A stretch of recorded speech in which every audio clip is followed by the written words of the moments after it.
Hoy vamos a hablar de Audi, una marca a menudo olvidada, injustamente. Nos gustan las historias y esta es una muy buena historia. Te invito a que mires el escudo, un españolísimo toro dentro del contorno de la península ibérica. Más español imposible, pero que fabricó coches ingleses. A que la historia comienza bien, pero ¿cómo crees que va a acabar? Bienvenidos a Garaje Hermético. Enciérrate con nosotros.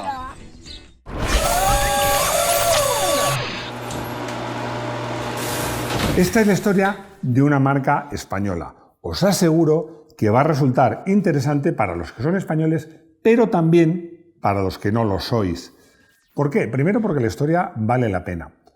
Y luego porque vamos a hablar de coches muy interesantes. La historia vale la pena porque hablamos de coches realmente curiosos, interesantes, que mezclaban soluciones muy anticuadas con otras muy modernas, el estilo inglés con el diseño italiano. De todo eso es lo que os vamos a contar en este vídeo. Y es que cuando se habla de la popularización del automóvil en España, lo primero que nos viene a la mente es SEAT y el 600. Si insistes un poco más, pues te viene a la mente Citroën y el 2 caballos, sobre todo la versión furgoneta. Y si te pones un poco pesado, como tú, por ejemplo, la siguiente marca que te viene a la cabeza es Renault. Y si aún sigues insistiendo, la mayor parte de los aficionados te hablarán de la marca Barreiros y de sus coches, los Simca y los Dodge. Por cierto, que estoy preparando un vídeo precisamente sobre estos coches. Muy pocos aficionados se van a acordar de la marca Audi. Ojo, seguramente de sus coches sí, de los Mini, de los Morris, pero no de esa españolísima marca de la que vamos a contar la historia, que es, ya os digo, tan españolísima como que su emblema, su escudo, era la península ibérica con un toro dentro. Pero yo creo que en este caso, más que nunca, las historias... Ya sabes, las historias por el principio. Efectivamente. Nueva Montaña Quijano S.A. Esta historia arranca en 1899, cuando el cántabro, lo voy a leer, José María Quijano Fernández Hontoria, que se ve por esos apellidos largos compuestos con guiones, que era una persona de bien, de buena familia, funda la empresa Nueva Montaña Quijano Sociedad Anónima. Salta a la vista que era un visionario, un emprendedor y una persona bien relacionada. Visionario por pensar que el futuro de esa zona de España y en general de España pasaba por la industrialización. Fijaos que, por ejemplo, fue también alguien que innovó mucho poniendo tanto la luz eléctrica como el teléfono en sus empresas. Eso para mí, en estas fechas, era tener visión de futuro. Emprendedor, porque para convertir un molino de arena en una empresa siderúrgica que estamos comentando, Rodrigo y yo fuera de cámaras, que se dedicaba al estiramiento de metales para hacer cobre, cables, un montón de cosas, todo eso a partir de un molino. Pues para eso hay que ser un tío muy emprendedor y bien relacionado porque consiguió el apoyo del Banco de Santander. Ojo, que en esas fechas el Banco de Santander no era el monstruo gigantesco que es ahora, pero os aseguro que sin duda era el banco más importante de Santander. Proveedor de FASA Renault. Oye, Max, ¿no te habrás equivocado? Sé que sabes que no me he equivocado, aunque lo puede parecer. Y es que el Banco de Santander tenía acciones de FASA Renault. FASA Renault, que era, digamos, la Renault en España, la empresa que fabricaba los Renault en España, que estaba en Valladolid. Pero a través de esa influencia del Banco de Santander, Nueva Montaña Quijano fabricó en Santander, entre otras cosas, motores para los Renault españoles. Este es un dato, por cierto, que no muchos aficionados, e incluso diría que no todos los historiadores conocen. Y menos aún, os habrán contado que esta empresa, Nueva Montaña Quijano S.A., fabricó motores de tractor, además para una empresa muy prestigiosa, que era Lanz, para el modelo Lanz Bulldog. Una auténtica rareza. Además, una rareza que en la España de esa época, y además en Santander, porque cuando piensas en la industrialización española piensas en Cataluña, en el País Vasco, en Madrid, no, pero en Santander, tuviera ese nivel tecnológico. Comienza la década de los 60 y resulta que Fasa Renault pues rescinde el acuerdo con Nueva Montaña Quijano porque tenía otro socio industrial. La cosa pintaba mal, pero vamos a dejar provisionalmente la historia aquí. Nos detenemos aquí, en la primera parte de los años 60 y con Nueva Montaña Quijano sin trabajo. Porque antes vamos a hablar de la Guerra Fría. En España se mantenía la dictadura, aunque claramente más relajada. De hecho, se le comenzó a llamar, un poco casi de broma, os diría, la dictablanda. Y los tecnócratas estaban intentando convencer al dictador de pues, abrir el país al mundo, abrirlo, industrializarlo. No era una cosa sencilla, pero hubo un golpe de suerte. A finales de los años 50 y primeros años 60, la Guerra Fría estaba en su máximo apogeo. Ya sabéis que enfrentaba al régimen soviético y sus países satélites con Occidente, básicamente con Estados Unidos. Estados Unidos quería tener bases norteamericanas en el sur-oeste de Europa para controlar la entrada del Mediterráneo, es decir, en España. Ya sabéis que, y si no lo sabéis os lo digo yo, que entre el continente europeo, en España, en el Golfo, el estrecho de Gibraltar, hay 14 kilómetros hasta África. Así que, bueno, se pusieron en contacto con el gobierno franquista y rápidamente llegaron a un acuerdo. Los dos tenían mucho interés. Ese acuerdo se plasmó en un famoso abrazo entre Franco, el dictador, y el presidente norteamericano Eisenhower. Rodrigo, no puedo evitarlo, pero me vas a permitir que cuente una anécdota sobre este abrazo muy personal y muy emotiva. ¿Qué le vamos a hacer? Adelante. Es que ya verás que es un pequeño homenaje. La única foto buena de ese abrazo, que por cierto se produjo en 1959, y no como podéis leer por ahí en algunos sitios, en Barajas, no, fue en la base aérea de Torrejón de Ardoz, a las afueras de Madrid. Pues esa foto la hizo un grandísimo profesional, uno de los mejores fotógrafos periodísticos que hemos tenido en España, Premio Nacional de Fotografía, que se llamaba, porque ya ha fallecido desgraciadamente, Jaime Pato. ¿Por qué conozco tan bien esta historia? Porque Jaime Pato fue mi suegro. En mi primer matrimonio pues fue mi suegro. Jaime Pato es una persona que tengo una profunda admiración por su trabajo y era un extraordinario fotógrafo, además muy listo, porque pusieron unas gradas para los periodistas, pero él vio dónde iba a parar el avión, cómo iba a ir todo, y en vez de ponerse con todos los periodistas, porque Jaime tenía esa visión de la jugada, se puso en otro lugar. Y donde se abrazaron Franco y Eisenhower, pues resulta que esa foto no la captó ninguna cámara más que la de Jaime Pato, que entre otras fotos de mucho nivel hizo las fotos de mi boda. Pero bueno, vamos a seguir hablando de coches. Nos vamos a Gran Bretaña.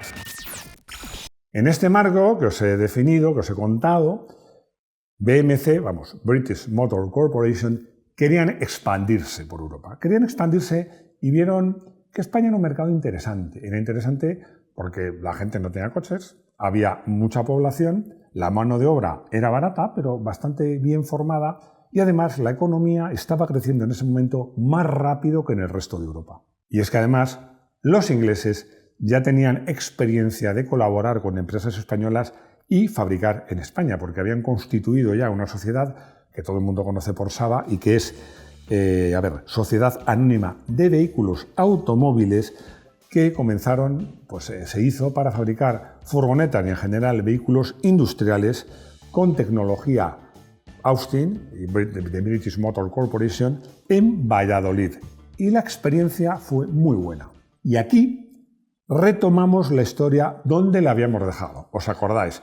Nueva Montaña Quijano pierde a su cliente, se queda sin trabajo y está buscando trabajo, está buscando a qué dedicar su empresa. Y piensan, hombre, lo ideal, que sabemos hacerlo, es fabricar coches. Y al mismo tiempo, British Motor Corporation quería fabricar coches en España y estaba buscando una empresa solvente con la que asociarse. Bueno, estaba claro que esta colaboración pues solucionaba los problemas de ambas empresas. ¿El resultado?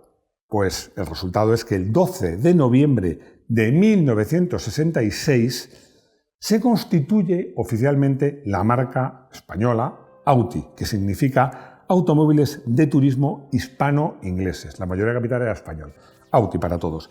Su primer presidente, lo tengo que leer, se llamaba Eduardo Ruiz de Huidobro y Alzurena. Se ve que en esta época, si no tenías apellidos largos, con D, IES, guiones y todo eso, pues no eran nadie. La empresa no se instala en Cantabria, sino en Navarra, en la localidad de Arazuri. Esta fábrica ha sido la semilla de donde se fabricaron en Pamplona los SEAT y ahora fabrica Volkswagen. Es una fábrica que ahora es de Volkswagen. Se fabrican allí los Polo para todo el mundo, los T-Cross y los Taigo. El eje España-Sudáfrica. En enero de 1967 sale de las líneas de producción el primer coche fabricado por Auti, un Austin 1100, con el número de chasis 0001. Os voy a decir como curiosidad que ese coche existe, está como nuevo, perfecto, lo he podido ver, y está en el museo que Volkswagen tiene en Pamplona. A ese primer Austin 1100 le siguieron los 1300, que se vendieron también con marca Austin, Morris y los más lujosos MG, y luego los Mini, que comenzaron a venderse por el tope de gama. No el Cooper, que llegaré más tarde, no el auténtico Cooper, ese nunca llegaría, sino por el 1275. Luego llegaron los 1000 y la versión más accesible, el 850. Todo esto lo contamos al final, cuando hablemos de los coches, como os digo, al final del vídeo. Y por último, nace el Austin Victoria.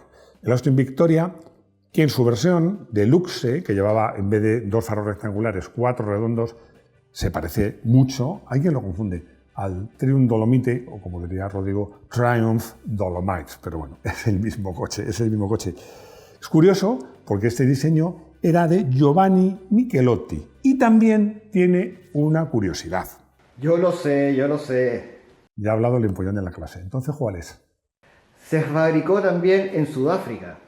Efectivamente, aprobado. Este modelo solo se fabricó en España con el nombre de Victoria y en Sudáfrica con el nombre de Apache. Auti, auge y caída. El desempeño de Auti no fue fácil porque en España las comunicaciones en esos primeros años 60, da igual que hablemos de ferrocarril o de carreteras, eran francamente malas. Además, para los que no lo sabéis, España es un país muy montañoso, sobre todo por ahí arriba, por el norte. Y bueno, esto no es que me lo hayan contado, es que yo lo he vivido en primera persona, porque ya lo sabéis que soy muy mayor y nací en 1960. Otro problema añadido era que no existía un gran tejido industrial de industria auxiliar, y menos en Navarra, especializado en el automóvil. Fabricar estos coches era un pequeño rompecabezas. Fijaos que al principio llegaban muchos elementos, sobre todo al principio, ya sabéis que se van nacionalizando los coches poco a poco, sobre todo elementos de chapa estampadas que venían directamente del Reino Unido. Luego llegaban otros elementos desde Nueva Montaña, Quijano, que estaba en Santander. Desde Barcelona, por ejemplo, llegaban los cristales, carburadores e incluso bombas de gasolina. Y desde Madrid y Valladolid, que ahí sí había más industria auxiliar, porque estaban en Valladolid Renault y en Madrid Barreiros, llegaban, por ejemplo, las butacas, los asientos y los guarnecidos.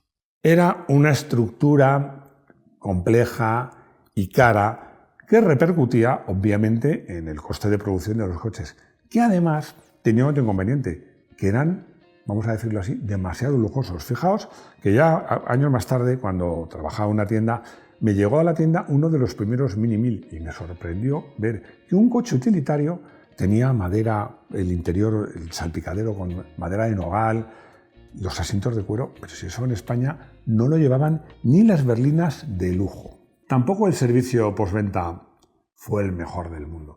Estos coches, que a mí me gustan mucho, eran raritos. Tenían un sistema de suspensión complicado, que ya veremos, y tenían, por ejemplo, los famosos carburadores SU. A ver, estos carburadores, para un mecánico español de la época, eran complicadísimos. Bueno, vamos a afinar más. Estos carburadores, para cualquier mecánico del mundo que no fuera de Reino Unido, eran complicadísimos. Los coches que producía Audi eran caros frente a su competencia y en cambio no dejaban mucho margen. La crisis estaba servida.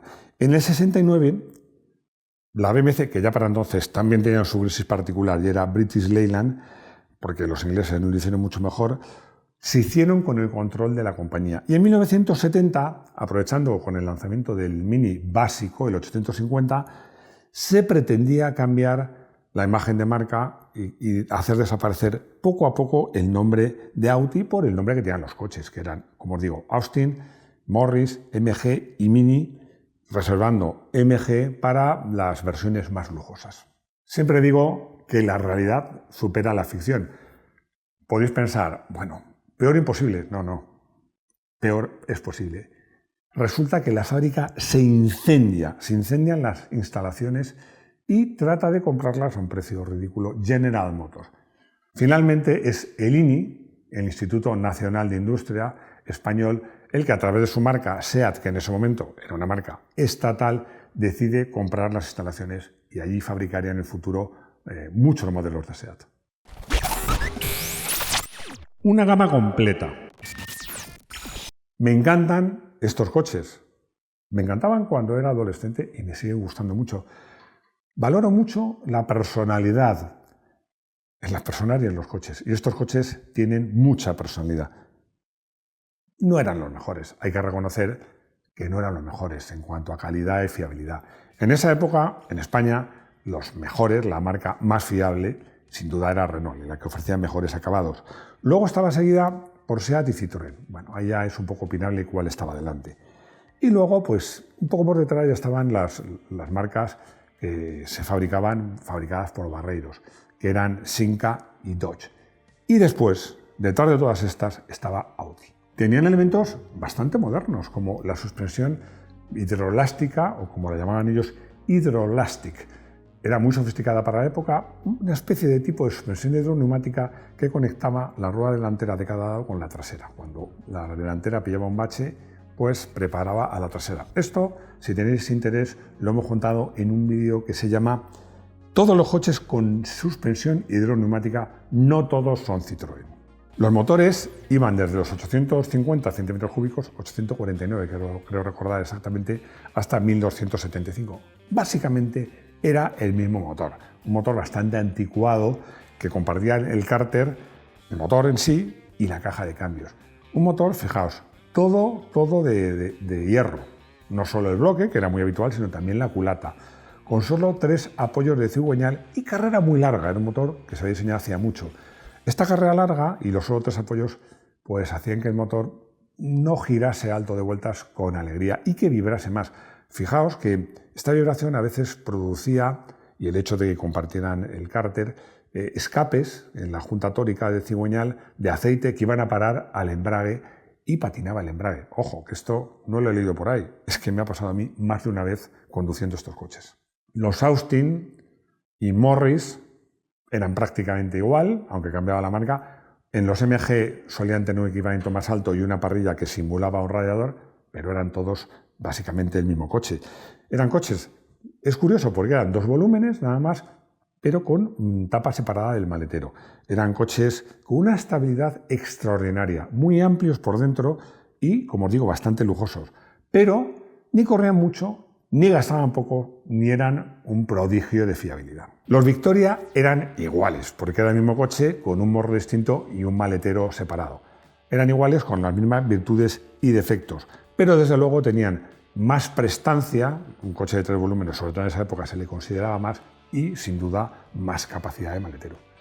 De los Mini hubo infinidad de versiones, tanto de motorización como de acabados diferentes. Ya os he dicho que el primero que aparece es el 1275, de 1275 en centímetros cúbicos, que luego se llama GT, y más tarde, ya al final de su vida, aparece el 1300 Cooper.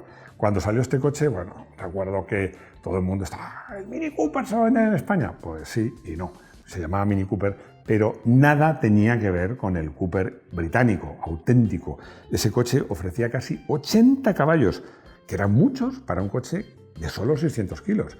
El español pues se conformaba con 68 caballos a muy pocas vueltas, a 5.000, pero es que a partir de 5.000 no valía la pena subir el motor de vueltas porque no hacía más que ruido. Mucho ruido y pocas nueces. A pesar de eso, el Mini en general, 1300, el Cooper o no Cooper, pues con ese motor que al final, oye, 68 caballos, tampoco está mal, una ligereza extraordinaria y una estabilidad impresionante, increíble y proverbial, prácticamente era como un car, consiguieron bastantes éxitos en los rallies en España. Consiguieron éxitos en los rallies españoles, os recuerdo que en los internacionales también, porque ganaron en Monte Carlo. Hubo, como os digo, una versión mínima, que era el 250, que sencillamente no corría nada. Anunciaba 34 caballos, yo tuve uno, no me creo que dieran 34 caballos. Además, es que le costaba subir de vueltas. Yo creo que los Minis más redondos eran los 1000. En esa cilindrada, este motor funcionaba mejor y tenía un poco más de alegría subiendo vueltas. Hay un verdadero unicornio entre estos Mini, la pieza de colección más buscada, que es el Mini 1000 especial. Aparecido, bueno, es que con Audi no es muy fácil centrar la fecha, pero en torno a 1970. Este coche lo reconoceréis por dos cosas. Primero, por el anagrama 1000, evidentemente.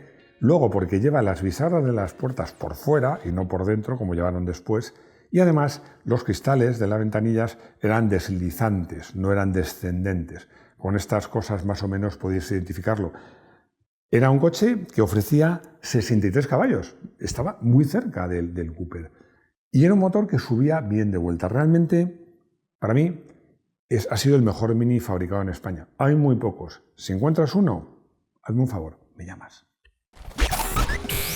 Conclusión. Pues qué pena, ¿no? Es una pena porque este proyecto tan bonito hubiera merecido, yo creo, tener más éxito. No lo tuvieron fácil. Hay que ver el lado positivo. Gracias a Audi pudimos disfrutar y ver coches que, insisto, que a mí me gustan mucho, tienen mucha personalidad y que, bueno, pues todavía, incluso como clásicos, hay muchos por ahí rodando. Coche del día. ¿Cuál va a ser el coche del día? Pues está claro, el unicornio. Ese Mini 1000, ese en torno a 1969 y 1970, que por cierto he tenido la oportunidad de probar en más de una ocasión y que, como os digo, para mí es el mejor Mini que se ha fabricado en España. Consultorio. Juan me pregunta si es una buena idea preparar un Mini para correr en clásicos. La respuesta es, en mi opinión, hay coches que te van a dar menos guerra y van a tener prestaciones más elevadas. Yo no te lo aconsejo.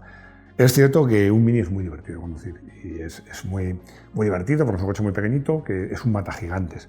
Si al final te empeñas, busca una unidad que esté bien y un mecánico muy bueno. Yo he conocido, ya sabéis que cuando corrí en coches mi preparador era Eficar y ellos trabajaban en un Mini que iba francamente bien y se rompía poco, que al final es lo más difícil de conseguir en un Mini. Jacinto. Ay, Jacinto, ¿qué pregunta me haces? Para matarte. Que has encontrado, pues en una casa de pueblo, ahí, pues enterrado, me da la sensación que entre paja o no sé qué, un MG 1300 que era de tu padre y que está más o menos bien, que si vale la pena restaurarlo. ¿Que si vale la pena restaurarlo? Pues claro que vale la pena restaurarlo. Un MG 1300 que esté medio bien, vale la pena restaurarlo, pero encima es el coche de tu padre. O sea, no, esta pregunta no tenía que habérmela hecho.